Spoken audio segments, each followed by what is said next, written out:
How to know if your email account is hacked. Hi everyone, this is Kate and welcome back to another video, and in this video we will see how we can know if the email account is hacked.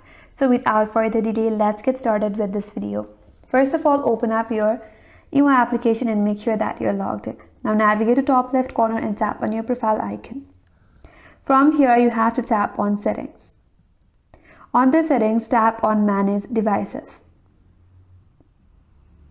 Under this section, if you find devices that you do not recognize, that may be phones or tablets that you have never used before, then it's a strong sign that someone else has accessed or hacked your account. Or if your email is logged in on several devices and you only use that one, that is suspicious. Also, if a device shows login activity at odd hours or from the unfamiliar location, it could mean that your account was compromised or hacked.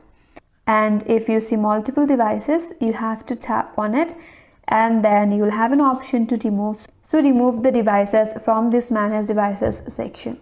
So this is the way to find out if your account was hacked. And that's all for today's video. Hope this video was helpful, and if you are new to our channel, consider subscribing. Thanks for watching.